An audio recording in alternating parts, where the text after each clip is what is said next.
Hi everyone, and welcome back to my channel. So for this video, I wanted to do another day in the life of a paralegal, just to show the other side of work. I work in my last video, I showed how I work in the office, but I also wanted to show you guys how I work at home. I do have my job. I am a housing paralegal in the state of Massachusetts, and I do work like hybrid. One day a week I go to court, other day I go to the office, or 2 days, and then the rest I work from home.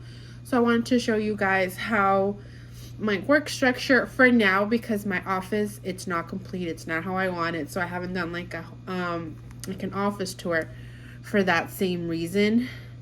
So that's why I'm just focusing on this. But I wanted to just do like a little day in my life. Today was supposed to be like, I wanted to film especially today because we had like a staff appreciation event in the afternoon. So I don't think I'm going to be able to go. They did move it from last week, which is fine. Now some people can't go this week, and it's whatever, me included. So I still want to show what I do. Just answer some questions because I did have some comments in my last video.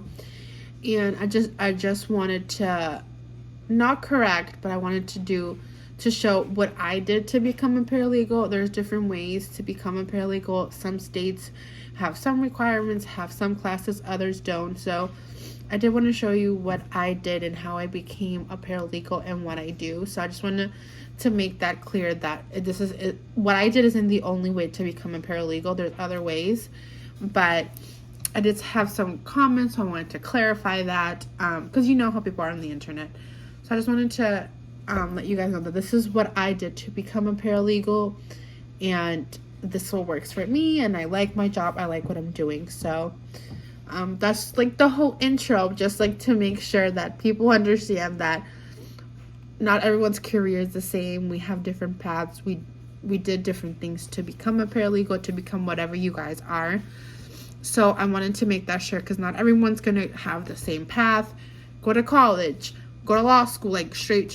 Everyone's life is different. So I did wanted to show you guys that this is how I became a paralegal, and it's not how you're supposed to do it. You can do however it's easier for you. You can take some time off. You can, whatever you need to do to achieve your goal, that is fine. But yeah, I'm just gonna have a quick breakfast and then get to work. So I'm in my office right now. My so-called office. Just to go off topic, we bought this house back in January, and I always said that this room is going to be my office due to my job, due to everything. So I do have a closet back there where I keep my work clothes and some jackets. And then I made a mistake there. And I was trying to paint it because we had some white paint, but the paint that we got for the living room is horrible. I'm going to change it because I don't like it whatsoever. So, I'm trying to fix my office so it works for me. I want a standing desk. I want like so many things, and I just haven't had the time like to buy anything. So, I just logged into work. We do have some, we do have like a staff appreciation day, so the office is gonna close at noon, but I do have a lot of work to do this week. So obviously the good thing is that, let's say I work the 3 hours 9 to 12, and then if I work more, I can use this time maybe for next week when I have to work. So I don't have to work. I was thinking that my mom has a doctor's appointment next Wednesday, like the day before Thanksgiving, and the office is going to close probably at 1. So I was like, oh, I work extra hours there, some there, and you know, it works out. So I'm not sure if I can go to the staff appreciation day. Either way, I wanted to. It looked fun. I started this job in May, and due to some experience I have, I was able to get like a little increase in my salary. So that's that. But this job is super busy, and I'm always busy, especially in the department I am in, the housing department. Like I mentioned in my other video, this is your first video. I am a paralegal. I got my bachelor's in criminal justice and psychology with a minor in Spanish, just like to certify that I can speak Spanish, I can write it, blah, blah, blah, blah. Spanish was my first language, but many attorneys when I did an internship, they told me, oh, just make sure like you take that and that you at least get a minor in Spanish just so you're certified, blah, blah, blah, blah. So I did that, and so I did that.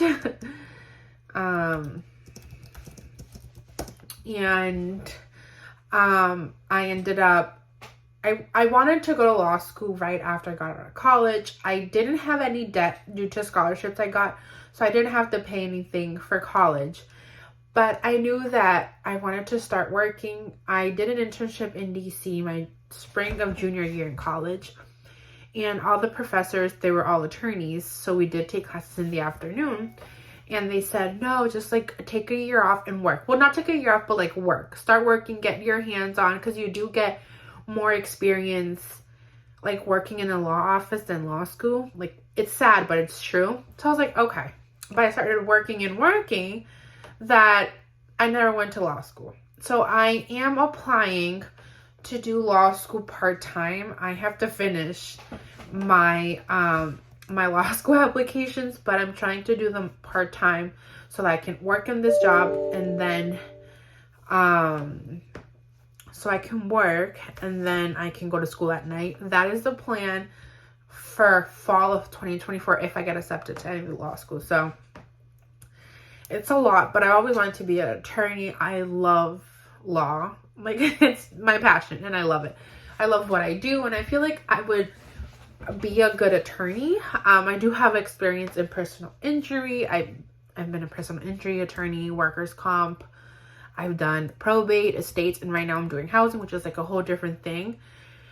But I think that I have the experience, and I think that I'm prepared now, and it's been my dream to become an attorney. So we have like these new attorneys who just got out of law school, and like I think they just got and they passed their bar. So like that excitement of them being an attorney, like I love that. And I really want to do that. So I want that to happen to me. So I am going to be doing that too. I don't know what it is, but I feel like some of these, I'm old now, but I'm 29 years old, and I don't know, I feel like I'm too late to the game, which is sad, but I really want to become an attorney, and I'm just like, oh, it sucks, but it is what it is, I guess, but I'm gonna go to law school. That is my goal. So, like I was saying, back off topic. So I started as a legal assistant, legal secretary, legal assistant, however you want to call it. And then I started getting more experience. Some of the attorneys in some law offices, it also depends on the law office. Some law office says legal assistant / paralegal, it's the same thing. Others do have like a little category. Legal assistants or receptionists are down here. Then we have paralegals who get more in depth, and then like the attorneys or whatever. So it really depends on like the law office and the structure they have. It's a big law office, if it's a small one. So it all depends. But some were like, you should get a paralegal certificate, that you're certified, that you're so I took the classes. It was like around 12 classes, I think, like 10 or 12 classes that I took. And so I have a paralegal certificate, and I did pay for that.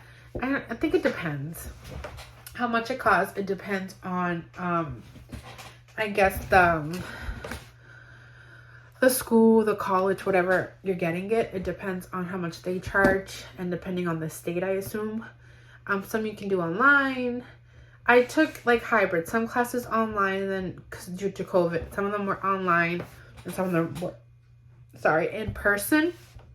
And then with that, it did help. They really, like the law offices that I applied to, they really liked that I had a paralegal certificate. So they were really excited with that, and I did get like a bump in my salary. And then here, when I applied to this job, I work at a legal aid organization. So when I applied to that, because I have worked for 5 years, and because, you know, usually these legal aid organizations are part of a union, and they have like a contract, and they have like your starting, like, for example, you can get, if it's like a private law firm, you can get an increase because you're doing a good job, because it's January 1st, like many things like that. But here it's on your anniversary. No matter what it is, you get like a percentage increase.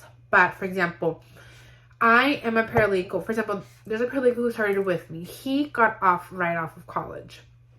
I've been working for 5 years. So I got an increase.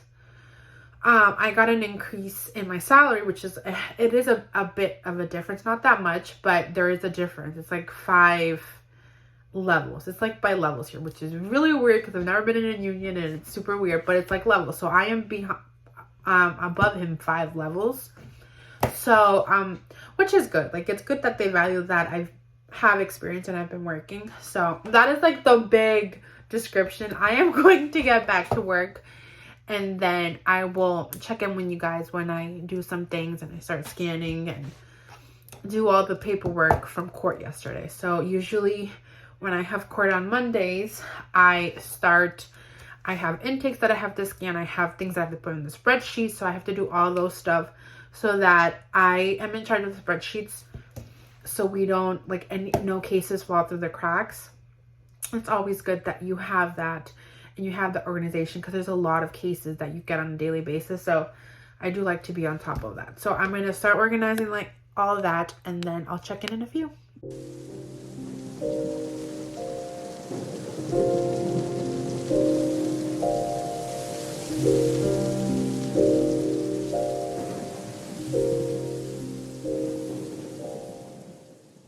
So it's around 12:30, and I was doing a call with the client and submitting some documents to court. The clock's wrong. It's 12:30. I haven't changed the clock. I have to do that, but I have completely forgot. But I'm gonna do lunch, small lunch. I'm doing some grilled chicken with a little salad and calling it a day. I do have to organize some of my files, because we should have files for each client that we get during court, or when clients call in during intake.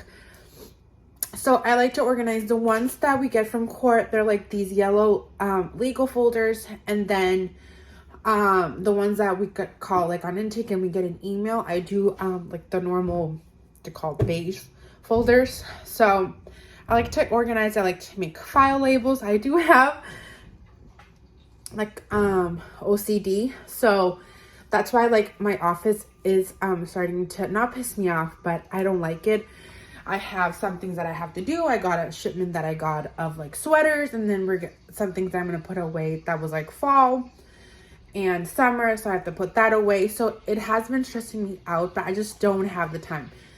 The bad thing is that this job that I noticed is because there's so many eviction cases, and I work in the northeast section of Massachusetts, but because there are so many eviction cases, these cases are fast-paced. Instead of like, for example, a discovery being like 30 to 45 days, it's like 10 to 12 days. So it's like super fast. You might get a case and then it might end in a month. Some cases, the cases keep getting continued and they take forever. So it's really based on the case. So sometimes it's super fast-paced and we don't have time. So I have a lot of cases.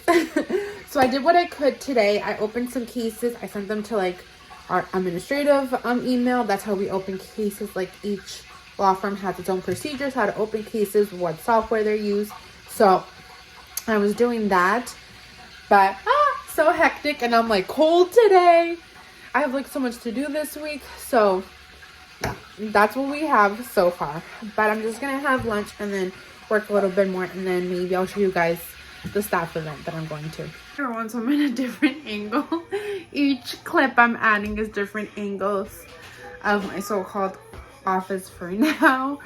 So I wasn't able to go to the staff appreciation event. It was horrible. I had to go pick up the kids. We had to do this quick errand for my parents, and I guess the event was super early. I said that it would be like from 1 p.m. to whenever. That's what I said, 1 p.m. to whenever.